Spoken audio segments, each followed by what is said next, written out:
Hello and welcome to asunnybooknook. Today I'm doing my November wrap-up. I finished 11 books in the 11th month of this year, so that's exciting. And I'm just excited to review all these books as I usually do.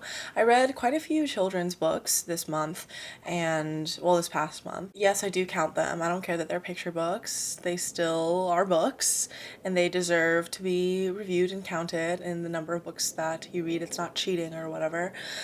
Anyways, let's get into it. The first book that I read, I'm looking down at my iPad as I usually am. Milo the Night by Gregoire laforce. This is a picture book that I rated 4 stars because I thought it was very beautiful. It was gorgeously illustrated. It had this sort of color pencil pastel whimsy to it, and it was about this ant that was always dressed up in armor. I believe it was an ant, some sort of bug that was always dressed up in armor, and how he learned to become more vulnerable. I think the metaphor of that shield and that armor that this little knight held so dear to him and was a crucial part of his identity of being a defender of his community, learning to let that go and learning to be vulnerable with himself and to understand that safety doesn't come from just defensiveness.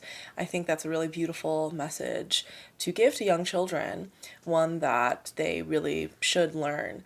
I think that it was also just really gorgeously illustrated once again, so really enjoyed this one. The next book that I read was another 4-star picture book called Night Owl and the Early Bird by Christopher Denise. This one was not as beautifully illustrated, but it followed a really sweet, very gentle story of a duo, the early bird and the night owl, and how they come into conflict. The little bird is like, oh my gosh, so excited, I want to do your job.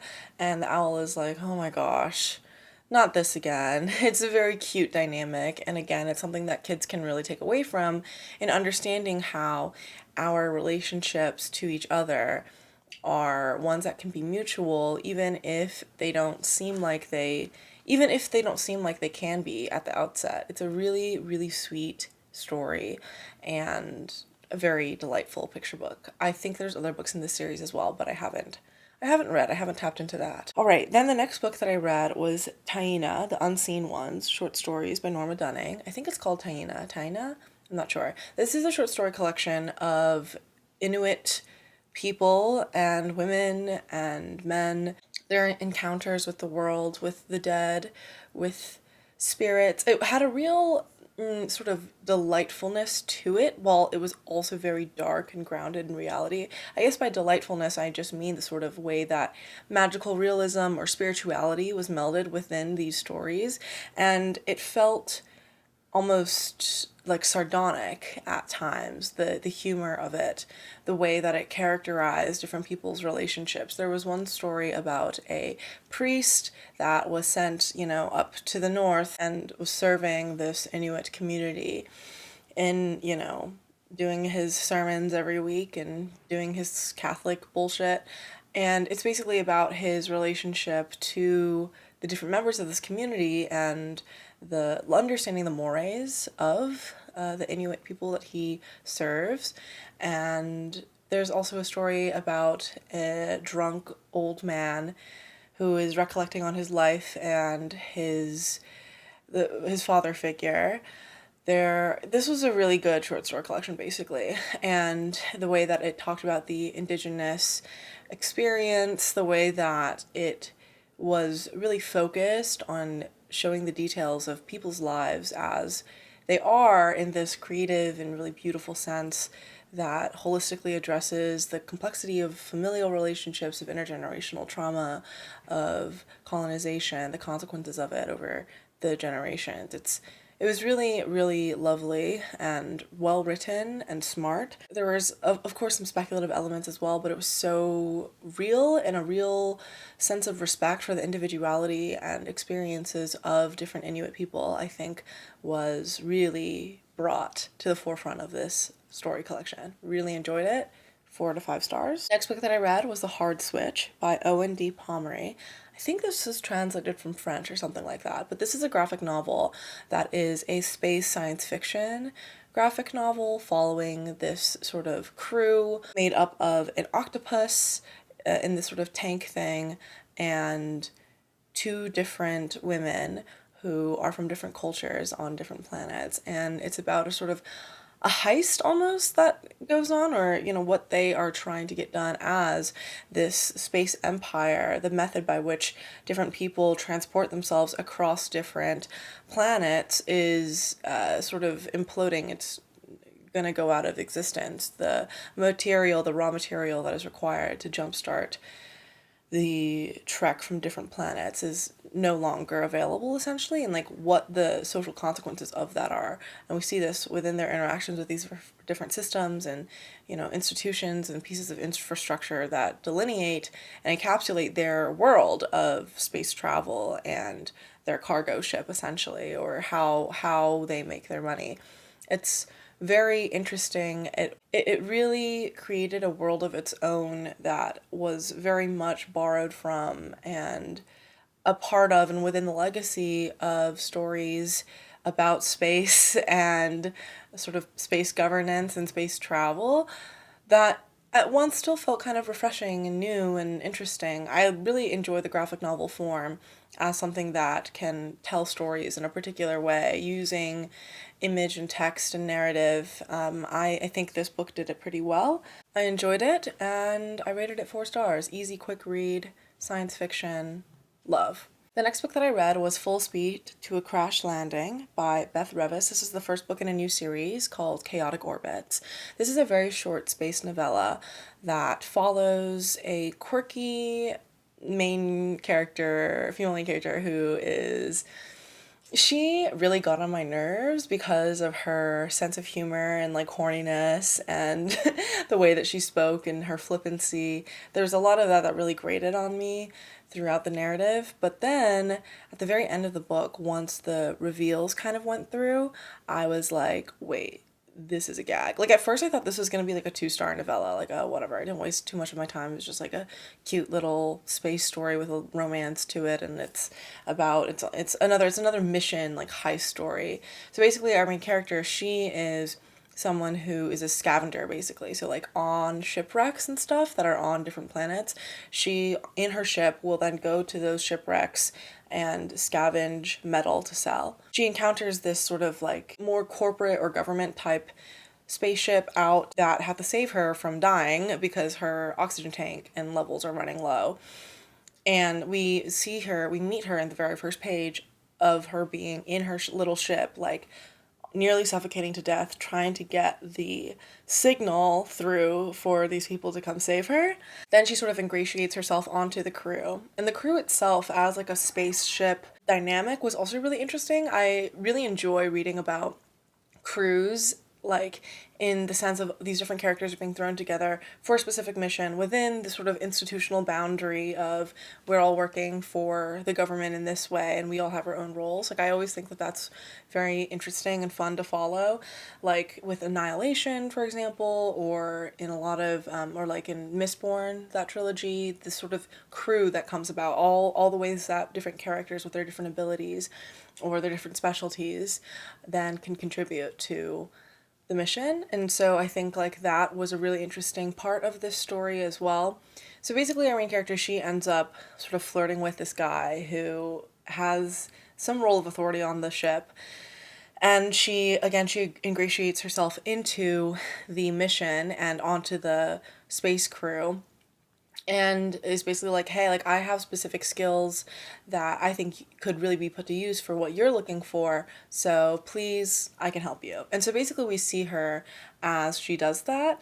But again, like I thought the whole process of the story, it was all very kind of like by the numbers, like by the book, like, okay, of course that's what's gonna happen. Of course you guys are gonna have this tension in this way. Of course he's gonna be like the no nonsense kind of tough guy. And she's gonna be like the quirky girl who's like a space outlaw, and he's like kind of by the books, like like I work for the government or whatever. I'm a military guy.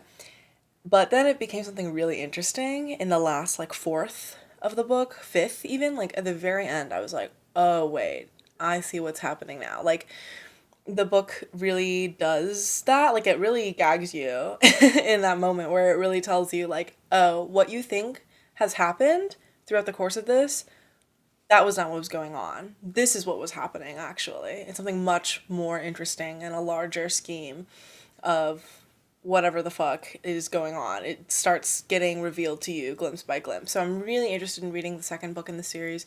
I'm interested in reading this whole series, honestly, because I want to know what the fuck happens. Like, I was gagged, you know? I was at the edge of my seat. So yeah, this was a 3.5 star read. I didn't have any expectations going into it, but then as I was reading it, I was like, I don't know if I fuck with this. But then by the end, I was like, oh, wait a second. This is cool. This is epic. Love this. The next book that I read was When We Lost Our Heads by Heather O'Neill. I started reading this book like years ago. I swear to God, years ago. But I selected it as my book club pick. I started a book club, if you haven't seen. It's called the Lesbian Feminist Book Club. You can just find us on Instagram at Lesbian Feminist Book Club. And if you want to join, we meet every 2 weeks. We alternate nonfiction and fiction. This was our first fiction read. If you want to join, send me a DM on the Instagram. I run it with my besties, and it's awesome. We have so much fun over there. We have such great discussions. It's amazing.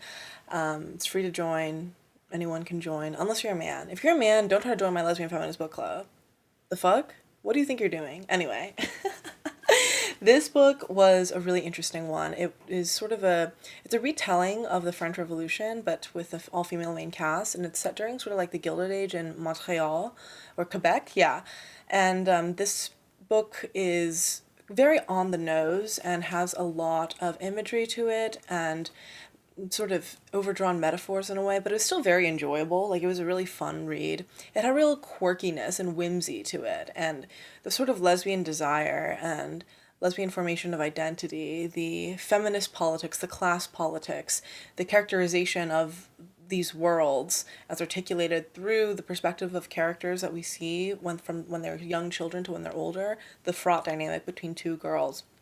Really, really enjoyable to read. A real delight, honestly. I enjoyed this a lot. I enjoyed talking about it even more. All our discussions and the Zoom recordings of our discussions, because it happens over Zoom, by the way, videos that are unlisted on this channel. So if you do end up joining the group, I always send out a playlist of those unlisted videos so you can catch up on watching our discussions from, I know if you can't make them, but enjoyed this. Love talking about it with the book club crew. I didn't know whether I wanted to make a whole video talking about the book club and launching it and whatnot, but yeah, just wanted to drop that here, obviously, because we read it for the book club. And I liked it a lot. I didn't think it was anything that was like a new favorite. It's like a 4-star read for me, I would say. Like, this is like a solid 4-star, maybe 3.5-star. I liked it. I'm glad I finally got to it after so many years, because I think Riverhead Books so kindly sent this to me with like a PR package, like 2 years ago, I think, when it came out in paperback. 3 years ago, I don't even remember anymore. And I finally could finish this book and put those stickers to use. That little head exploding on my water bottle.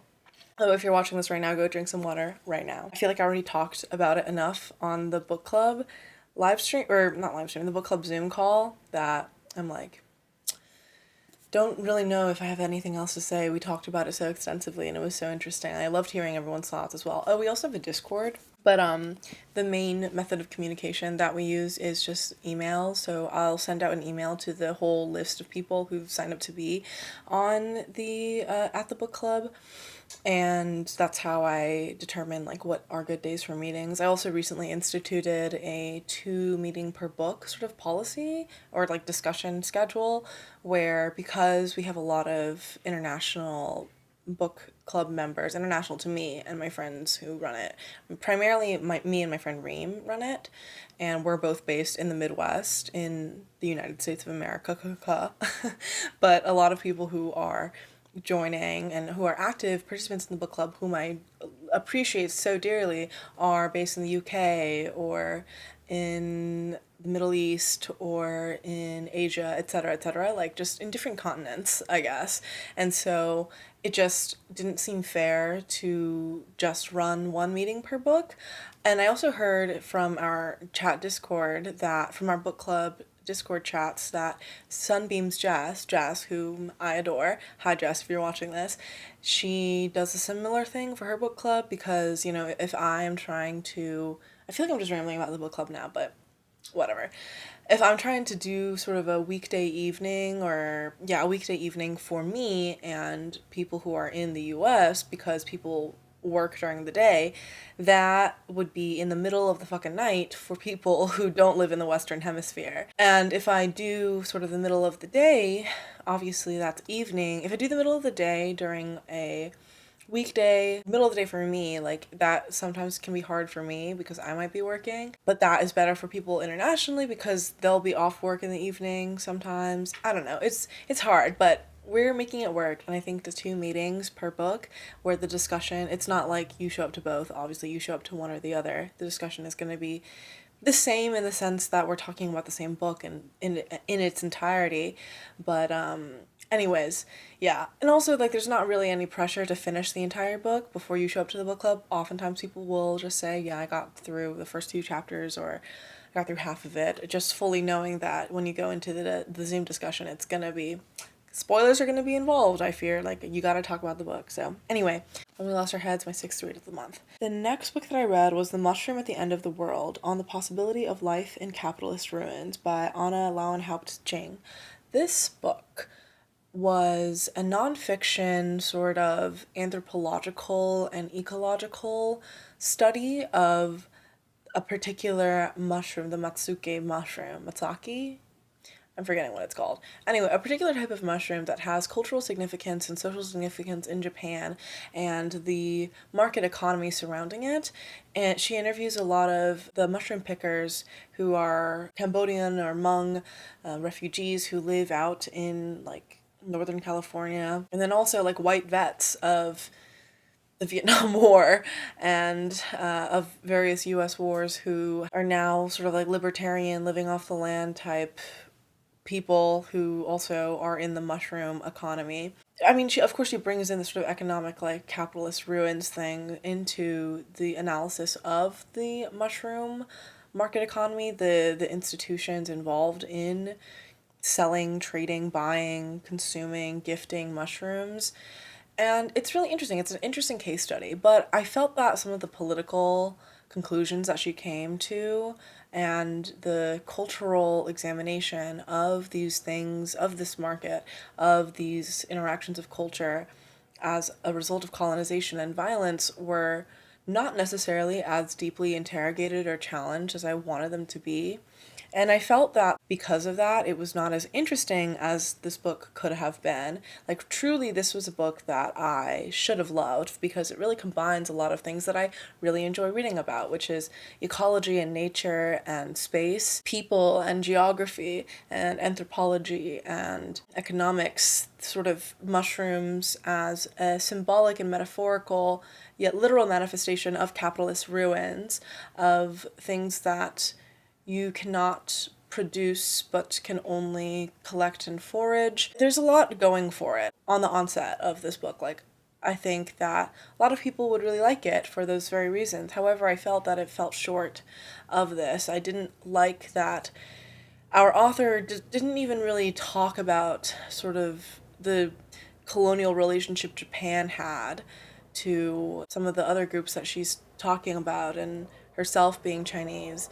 Like, there's a real focus on Japanese ecologists and mushroom scientists, mycologists and scientists and thinkers without a real interrogation of the whole imperial period, even though a lot of what she was talking about had a real relationship to it in a lot of ways.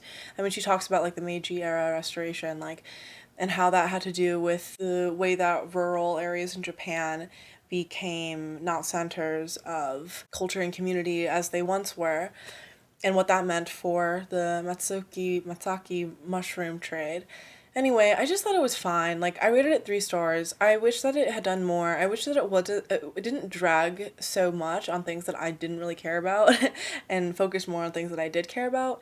But this is almost entirely due to my taste and my own preconceptions as a reader, as is every judgment and review of a book is. But, like, particularly, I understand why a lot of people would enjoy this, and I think I would definitely still recommend it, but it wasn't my favorite. Next book that I read was another children's book. It's called A Map for Falasteen, A Palestinian Child's Search for Home by Maysa, Odeh. This is a really beautiful picture book written and illustrated by a Palestinian woman about a young Palestinian girl who lives in America, and she goes to her school. She's in elementary school, and they're looking at a map of the world, and everyone's saying where they're from, and she's like, I'm from Palestine. And her teacher is like, oh, honey, that doesn't exist on the map. That's not an actual place. Right? So basically, it's about her experience getting told that, and then how she deals with that by asking her family members and figuring out the story of her history and how her family has been exiled. And it was so beautiful, so moving, and just, oh my God, just heartbreaking, and something that I think as a children's book would be really useful to people who are educators or are parents or are child carers of Palestinian children, of Arab children, of children in general, trying to make sense of the world and understand what people are going through. And yeah, I thought that this was really awesome. I loved it a lot. 5 stars. Then I read another 5-star read. I actually have a little lineup here of 3 5-star books. Very fun. Next book that I read was She's Always Hungry by Eliza Clark. This is a short story collection that is so good. Just so good. I mean, I didn't expect anything less than so fucking good from Eliza Clark, because everyone knows I love boy parts. I think I tried reading her second book, Penance, and I wasn't the biggest fan. I think I probably DNF'd it within the first chapter, but I might return to it at some point, I'm not sure. Because, like, on the surface, it's something that I would really enjoy, but I don't know if it was really grabbing me in this moment. However, the short story collection, a delight. So dark and gruesome and funny, and again, like, darkly funny, of course, and feminist and queer, but in a way that's just like, it's not corny, it's not on the nose in any particular way, it's just real and like gritty and gruesome in such a way that is so enrapturing. I think there's the first short story in it is Build a Body Like Mine, and when I tell you, that grabbed me immediately. It's about a woman who, it's basically in like a public forum, like Reddit, but like on the dark web type framing device, where she's giving she's giving advice to different women who are looking to lose weight, and how she was able to drastically lose weight without doing, like, it's one of those, like the diet scams of like, you don't have to do anything, just take this and you'll lose weight. She's doing that, but we see what that actually is, and it's so gross, but it's also very cool. And then the story right after that is about a woman who was raped, and then her male friend tries to face justice for her, but in a way that's just so like, ugh. And then, yeah, all the stories in here were just so funny and interesting and weird and fantastic. It was just so cool. Like, I really liked the story about that teenage girl who has a pimple issue and an older boyfriend. I really like the story where it's like a cannibalistic god and who's an edgelord. And yes, I like, just so much about this was so speculative and interesting in the way that I like, yet also so, again, grounded in this like real gritty, hilarious, contemporary sense of the world. And there was also a story that felt more historical, more like, like the village life on this stranded sort of island, and the sort of, Shirley Jackson the Lottery ass, like, social dynamics almost. And at the same time, there were still the stories of these different characters who felt so real. Like, you could really tell that Eliza Clark as an author was really embodying the voices and the truths and the identities of these people that she was conjuring. Just so good. I love this a lot. Her writing is next level, just so incredible. 5 stars. Next book that I read was a nonfiction book called How to Hide an Empire, A History of the Greater United States by Daniel Immerwahr. This book gags you so many times, like chapter by chapter by chapter. Towards the end, you're just like, what the fuck? And at the same time, it's so well researched, densely packed with facts of history, and it talks about what the author posits as a really under-discussed and understudied aspect of American history and the delineation of American settler colonialism, which is the territories of the US. So Guam, Puerto Rico, the Philippines at one point, Hawaii and Alaska at different points in history. And sort of the way that like the global economy at large played a huge role in whether and how these territories were freed or maintained as territories, not integrated as states. And sort of, he talks about everything from biochemical warfare manufacturing in the 19th century, early 20th century, to Guano Islands as a crucial part of the industrial economy in a way that was just, it just brought together everything that I've studied and learned and thought so deeply about for so many years now. Like, it brought together all these different, not just concepts, but rather facts of history that people don't really know about, like the whole Guano Islands thing.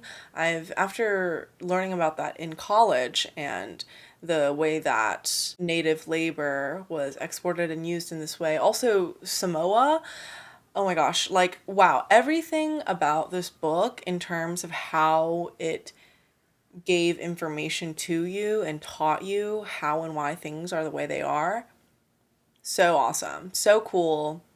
Daniel did an amazing job. And he did gag me many a time in this book. And the final book that I finished in November, although I did read They Call It Love by Alva Gottby. I'll talk about this in my next wrap-up, but I also discussed this at length in the book club, because this is the nonfiction book club pick. This was the book that I finished on the first day of December because we were discussing the book that day, I believe. And I like very quickly finished it right before the call, and it was fun. It was really cool. It was a good discussion, of course, but I'll talk more about that in my next wrap up at the end of next month. Yes, but this would be the 12th book had I finished it like before December 1st. Anyways, the actual final book that I read in November was The Spear Cuts Through Water by Simon Jimenez. I rated this 3 stars, mostly because I didn't really understand what the fuck was going on most of the time, which is like kind of my fault, you know? I read this book because Jess from Sunbeams Jess, whom I mentioned before and earlier, really enjoyed this, and I've had The Vanished Birds by Simon Jimenez on my like physical TBR for like a million years now. But I think what I've learned is that I just need to not read The Vanished Birds, because after reading The Spear Cuts Through Water, I was just like, yeah, I don't think I understand what the fuck is going on. Like, I can see that the author is doing a lot of things here, but I don't know if my brain was just, it wasn't working in that way. I wasn't being smart enough to understand what was going on, which is fine, like, that's just how it was in the moment, but, like, I truly wish I understood it, because I thought that, like, there are so many interesting elements to it in terms of the sort of, like, high fantasy vibe, but also, it felt weird to me. It felt like it was straddling sort of the science fiction, high fantasy world, tonally, world building wise, just in so many ways. The characters, how they related to each other, the inverted theater as a concept. I thought that was really interesting. Like, what was going on with the construction of this world, all the threads that were brought together for it. Ooh, so fascinating, so engrossing. But really, I got too caught up in the details. I think I was not understanding the way things were getting spliced together, how we were jumping from scene to scene, what the fuck was going on, honestly, for me to like fully have appreciated this book for what it was. So unfortunately, I did have to give it like a 3 star for me personally, even though I'm sure people who understand this book in a way that I clearly very much don't and did not, you should read it, basically. You should read it and tell me what was going on, because I missed it. I missed it for sure.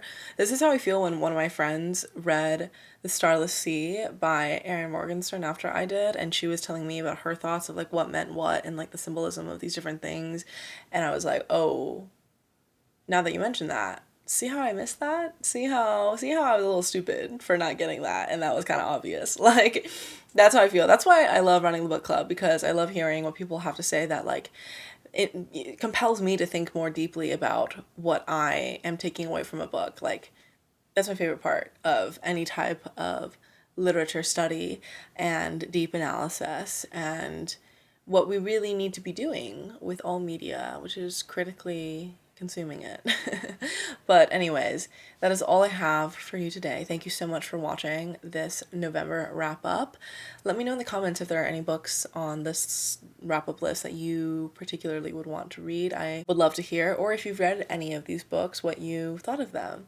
And yeah, feel free to join the book club if you would like, to support me on my Substack or my bindery, and I will hopefully see you in my next video. Bye!